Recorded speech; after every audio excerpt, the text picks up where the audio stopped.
पिताजी, आप अभी तक जाग रहे हैं। मुझे लगा आप सो गए होंगे। क्या बात है पिताजी, किस सोच में पड़े हैं? तुम्हें तो पता है बेटा, जब भी इस तरह से बारिश होती है मैं अपने पुराने दिनों में खो जाता हूं। ये बरसात का मौसम, ये सन्नाटा, ये चारों ओर छाया हुआ घना अंधेरा मुझे अक्सर अपने अतीत की यादों में ले जाता है, जिन्हें मैं भूलना तो चाहता हूं पर भूल नहीं पाता। वह यादें सुनहरी भी है और डरावनी भी। पिताजी, आप अक्सर अपनी पुरानी यादों के बारे में बात करते हैं। आपने मुझे लगभग हर कहानी सुनाई है, पर यह कौन सी बात है जो आपको सिर्फ बरसात के मौसम में याद आती है? और मैं देखता हूं, जब भी आपको वह बात याद आती है आप रात भर सो नहीं पाते। पिताजी, आज बरसात का मौसम भी है और मैं भी फ्री हूं। चलिए ना, आज मुझे अपनी वह कहानी सुनाइए। ठीक है बेटा, मैं तुम्हें ये कहानी जरूर सुनाऊंगा, पर मुझे पता है तुम आजकल की जनरेशन इन सब बातों में विश्वास नहीं करते। पर यह एक सच्ची घटना है जो मेरे साथ हुई। ये बात आज से लगभग 40 साल पुरानी है।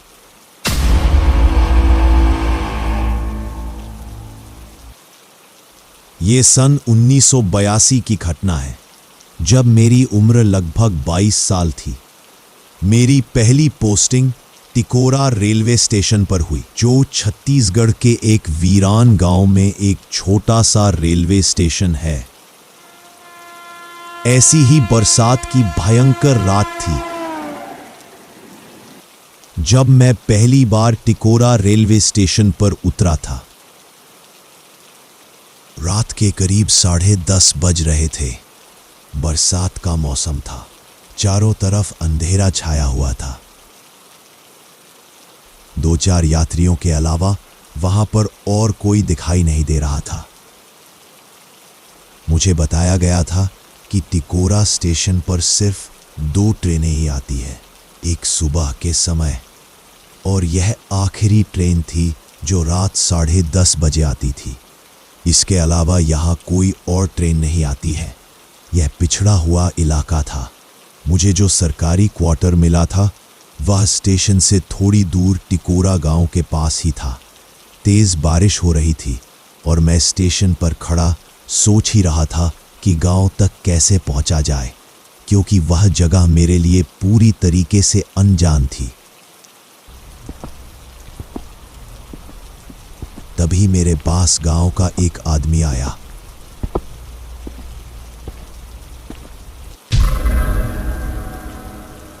राम राम साहब, लगता है आप ही स्टेशन मास्टर मनोहर बाबू हैं। मुझे साहब ने बताया था कि आप आज रात आने वाले हैं, इसीलिए मैं यहाँ आपका इंतज़ार कर रहा था। चलो साहब, मैं आपको आपके क्वार्टर तक छोड़ देता हूँ। यहाँ ज़्यादा देर रुकना ठीक नहीं। उस आदमी ने मेरा बैग उठा लिया और स्टेशन से बाहर की ओर जाने लगा। मैं भी उस आदमी के पीछे पीछे चलने लगा। स्टेशन से बाहर उसकी बैलगाड़ी खड़ी थी। मैं उस आदमी के पीछे पीछे उसकी बैलगाड़ी तक पहुंच गया। उसने बैलगाड़ी पर मेरा बैग रख दिया। बैलगाड़ी में बैठकर हम स्टेशन से बाहर की ओर निकल गए। कच्चे रास्तों पर बैलगाड़ी आगे की ओर बढ़ती जा रही थी। चारों ओर घना अंधेरा छाया हुआ था। ना कोई रोशनी और ना ही कोई इंसान दिखाई पड़ता था। पहली बार मैं बैलगाड़ी पर बैठकर कहीं जा रहा था। अरे भाई साहब, आपका नाम क्या है? अरे साहब, मेरा नाम बिरजू है। मैं बरसों से इस तिकोरा गांव में बैलगाड़ी चलाता हूँ। अच्छा बिरजू, एक बात बताओ, ये इलाका इतना सुनसान क्यों है? मुझे लगा था स्टेशन पर भीड़ भाड़ होगी, क्योंकि जिस ट्रेन से मैं आया वो आखिरी ट्रेन थी, लेकिन स्टेशन पर भी सन्नाटा था।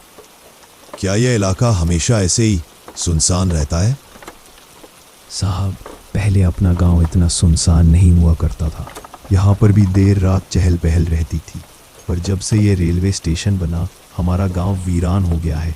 और बरसात की रातों में तो यहाँ अपने घर से कोई भी नहीं निकलता। यहाँ बरसात के मौसम को हम बड़ा ही मनहूस मानते हैं।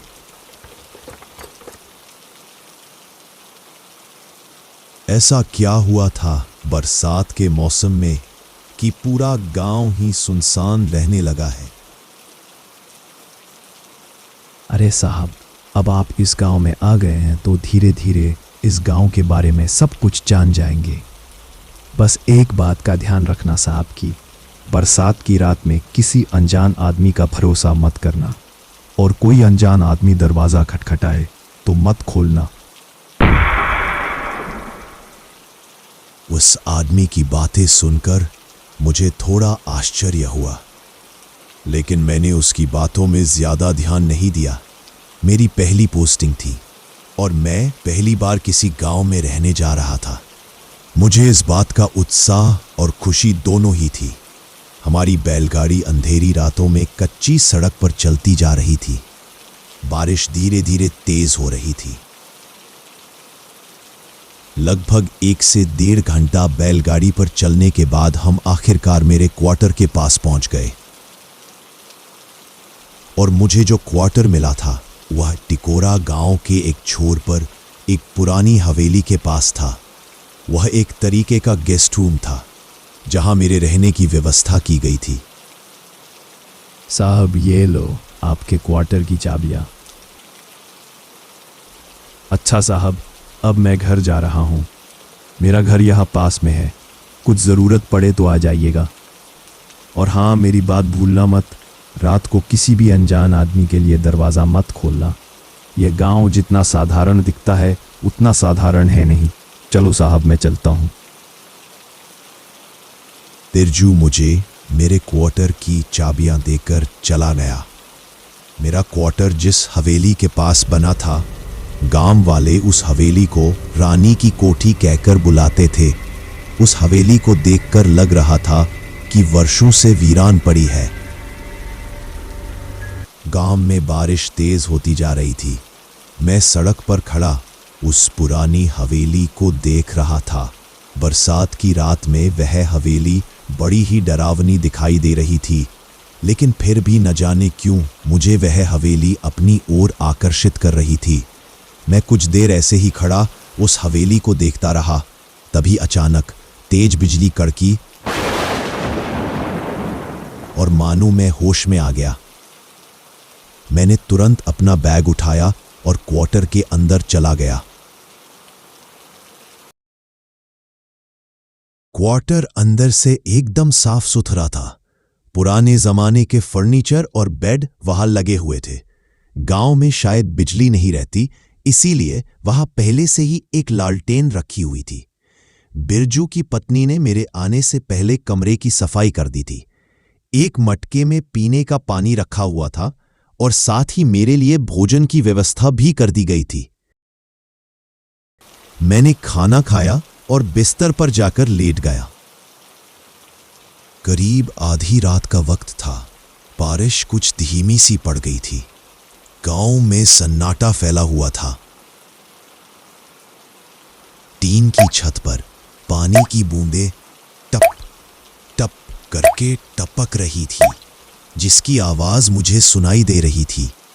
यह जगह मेरे लिए नई थी, शायद इसलिए मुझे नींद नहीं आ रही थी। मैं बिस्तर पर लेटा हुआ था। लालटेन की रोशनी भी धीमी पड़ गई थी। तभी मेरे कानों में एक आवाज सुनाई दी।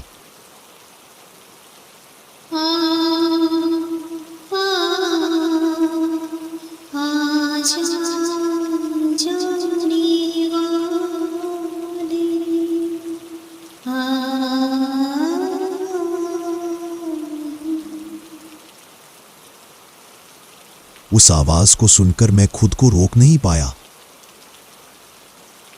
मैं अपने क्वार्टर से बाहर निकल आया। मैंने देखा सामने वाली हवेली में लालटेन जल रही है और गाने की आवाज वहीं से आ रही थी। मेरे कदम अपने आप ही हवेली की ओर बढ़ गए।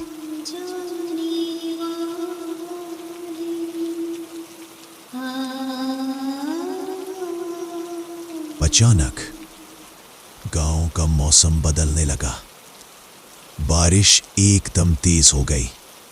मैं जल्दी जल्दी तेज कदमों से चलकर हवेली के अंदर चला गया। अंदर जाकर मैंने देखा कमरे के बीचों बीच एक लालटेन जल रही थी और उसके पास सफेद साड़ी पहने एक सुंदर सी औरत खड़ी थी। माफ करना, मैं बिना पूछे ही हवेली के अंदर चला आया। दरअसल मुझे एक मधुर आवाज सुनाई दी और मैं उस आवाज का पीछा करते इस हवेली तक आ गया। क्या आपने भी वह आवाज सुनी? हाँ, वो गीत मैंने भी सुना, क्योंकि वो मैं ही गा रही थी। अक्सर ही बरसात की सुनसान रातों में जब मुझे नींद नहीं आती, मैं गीत गुनगुना लिया करती हूं। इससे मुझे सुकून मिलता है। लगता है आप सामने वाले क्वार्टर में रहने आए हैं। हाँ, मेरी पोस्टिंग टिकोरा स्टेशन पर हुई है। मैं आज ही यहां सामने वाले क्वार्टर में रहने आया हूं। माफ कीजिएगा, रात के इस वक्त मुझे यहां नहीं आना चाहिए था। मुझे अब चलना चाहिए। रुकिए, बाहर बारिश बहुत तेज हो गई है। आपको अभी बाहर नहीं जाना चाहिए। वैसे भी आप हमारे टिकोरा गांव में मेहमान हैं। आप यहां बैठिए, मैं आपके लिए चाय बनाकर लाती हूं। पता नहीं क्यों मैं उसे मना नहीं कर पाया। वो चाय बनाने अंदर चली गई। मैं पास ही रखी कुर्सी पर बैठकर उसका इंतजार करने लगा। थोड़ी ही देर में वो 2 कप चाय लेकर आई। हम दोनों साथ बैठकर चाय पीने लगे। बारिश की तेज आवाज हवेली में गूंज रही थी। सफेद साड़ी में बैठी वो औरत बहुत ही सुंदर दिख रही थी। मैंने इतनी सुंदर औरत कभी नहीं देखी थी। मैं चाय पीते पीते उसे देखता ही जा रहा था। मैं उस अनजान औरत की तरफ खींचा जा रहा था। हवेली में कोई और दिखाई नहीं दे रहा। लगता है आप इस हवेली में अकेले रहती हैं। क्या इतनी बड़ी हवेली में आपको अकेले डर नहीं लगता? मैं यहां अपनी मां के साथ रहती थी, लेकिन उनके गुजर जाने के बाद अब मैं अकेले ही रहती हूं। मुझे इस हवेली में डर नहीं लगता। ये हवेली मेरी मां की आखिरी निशानी है। मेरी तो जैसे आत्मा ही इस हवेली में बसती है। चाय की कुछ घूंट पीने के बाद मुझे नींद आने लगी। मैं कब सो गया मुझे पता नहीं चला। लेकिन जब मेरी आंख खुली तो मैंने देखा मैं क्वार्टर में अपने बिस्तर पर लेटा हुआ था।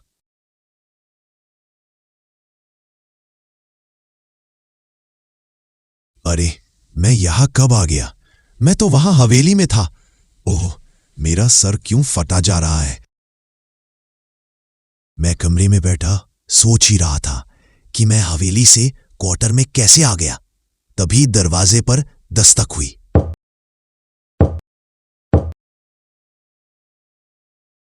अरे साहब, आप अभी तक तैयार नहीं हुए। और क्या हुआ? आपकी तबीयत ठीक नहीं है क्या? हाँ बिरजू, रात को ठीक से सोया नहीं हूं। सर दर्द हो रहा है। अरे साहब, नई जगह में तो ऐसा होता ही है। चलिए, कोई बात नहीं। थोड़ी देर में मेरी पत्नी चाय नाश्ता लेकर आती ही होगी। तब तक आप तैयार हो जाइए। मैं बैलगाड़ी से आपको स्टेशन पर लेकर जाऊंगा। परे नहीं बिरजू, मैं आज स्टेशन पर नहीं जाऊंगा। मेरी ज्वाइनिंग 2 दिनों के बाद है। मैं घर पर ही आराम करूंगा और थोड़ा गांव घूमूंगा। अच्छा बिरजू, एक बात बताना, सामने वाली हवेली में जो लड़की रहती है उसका नाम क्या है? सामने वाली हवेली मतलब रानी की कोठी। साहब, वो तो वर्षों से वीरान है। वहां कोई भी नहीं रहता है। वहां रहने वाला कोई व्यक्ति आज जिंदा नहीं है। बिरजू की बात सुनकर मैं हैरान रह गया, पर उसे कुछ बोल नहीं पाया। बिरजू अपने घर वापस चला गया। मैं अपने कमरे में बैठा सोचने लगा कि आखिर वह औरत थी कौन जो रात को मुझे हवेली में मिली थी। क्या बिरजू मुझसे कुछ छुपा रहा था? तरह तरह के सवाल मेरे दिमाग में घूम रहे थे। इन सब बातों को सोचते हुए मैं घर से बाहर निकला। मैंने देखा हवेली वाकई में वीरान पड़ी थी। उसे देखकर लग रहा था जैसे वहां सालों से कोई नहीं रहता। मेरे मन में सवालों का तूफान उठने लगा। मैंने सोचा मैं गांव में जाकर लोगों से बात करता हूं, शायद मुझे कुछ पता चल जाए। टिकोरा एक छोटा सा गांव था। आसपास जंगल और बीच में बसा हुआ छोटा सा सुंदर गांव। इस गांव के बीचों बीच एक चौपाल बनी थी और आसपास मिट्टी के घर बने हुए थे। चौपाल के पास कुछ लोग बैठकर बातें कर रहे थे। मैं भी उनके पास जा पहुंचा। नमस्ते, मेरा नाम मनोहर है। मेरी अभी अभी पोस्टिंग हुई है टिकोरा स्टेशन में। अच्छा, तो आप ही नए साहब हैं। आइए साहब, बैठिए। वैसे तो इस गांव में देखने लायक कुछ भी नहीं है, बस गांव की ताजी हवा शहर से बेहतर है। बैठो साहब। मैं वहां चौपाल के पास बैठ गया और थोड़ी देर इधर उधर की बात करने के बाद मैंने गांव वालों से हवेली वाली लड़की के बारे में पूछा। अरे साहब, आप जिस हवेली की बात कर रहे हैं उसे हम रानी की कोठी कहते हैं। वो बरसों से वीरान पड़ी है, वहां कोई नहीं रहता साहब। उस आदमी का जवाब सुनकर मैं हैरान रह गया। मतलब साफ था, बिरजू सही कह रहा था। लेकिन अगर सब सच बोल रहे थे तो मैंने जिस लड़की को रात में देखा वह कौन थी? यह सवाल मुझे बेचैन करने लगा। अब बिरजू ही था जो मुझे सारी बात बता सकता था। अच्छा भाई, ये बिरजू का घर कहाँ है? मुझे उसके घर जाना है। ऊ रहा बिरजू का घर, बाहर जो गैया बंधी है वही है बिरजू का घर। अपने सवालों का जवाब ढूंढते मैं बिरजू के घर पहुंच गया। वहां उसकी पत्नी निर्मला भी बैठी हुई थी। बिरजू, मुझे तुमसे कुछ जरूरी बात करनी है। मैं चाहता हूं मैं तुमसे जो भी सवाल पूछूं तुम उनका सीधा और सही जवाब दो। कुछ घुमा फिरा कर मत बताना। कल रात जब बारिश कुछ धीमी हुई तो मुझे उस पुरानी हवेली से गाने की आवाज आई। उसका पीछा करते हुए मैं वहां पहुंच गया और एक सुंदर सी लड़की वहां मुझे मिली जिसके साथ मैंने बातें की। पर यह सबका कहना है कि उसे हवेली में कोई नहीं रहता। सच सच बताओ, ये माजरा क्या है? अरे साहब, आप यह सब क्या कह रहे हैं? आपने ये क्या अनर्थ कर दिया? मैंने आपसे कहा था बरसात की रात में किसी अनजान आदमी के पीछे मत जाइएगा। आपने सब खराब कर दिया। भगवान, अब क्या होगा? निर्मला, ये बिरजू तो सीधे सीधे कुछ नहीं बताएगा। अब तुम ही मुझे सारी बात बताओ। आखिर ये सब क्या मामला है? साहब, रानी की कोठी वह वर्षों से वीरान पड़ी है साहब। वहां सच में कोई नहीं रहता। बात बड़ी पुरानी है साहब। पहले टिकोरा गांव भी खुशहाल गांव हुआ करता था। यहाँ पर जो रानी की कोठी है वहाँ राजमाता शकुंतला देवी और उनकी बेटी नैना दोनों रहा करते थे। धन दौलत की कोई कमी नहीं थी साहब, और दोनों बड़े दयालु भी थे। शकुंतला देवी ने गांव को जमीन दान की जिस पर अभी स्टेशन बना हुआ है, पर वह स्टेशन ही उनकी जान का दुश्मन बन गया। स्टेशन बनने के बाद पहली बार जिस स्टेशन मास्टर की पोस्टिंग हुई वह भी उसी क्वार्टर में रुका था जहां अभी आप रुके हैं। उसका नाम किशन लाल था। किशन लाल और नैना एक दूसरे से प्यार करने लगे थे। बात इतनी आगे बढ़ गई कि दोनों एक दूसरे से शादी करने वाले थे। शकुंतला देवी भी शादी के लिए तैयार थी। आखिर नैना उनकी इकलौती बेटी थी, लेकिन किस्मत को कुछ और मंजूर था। एक रात किशन लाल अपने माता पिता को लेने जा रहा हूं कहकर गांव से चले गए और फिर कभी नहीं लौटे। लेकिन नैना को अभी भी विश्वास नहीं था। उसे लगता था किशन लाल एक दिन जरूर लौटेगा। वह रोज रात लालटेन लेकर रेलवे स्टेशन पर जाती और उसका इंतजार करती।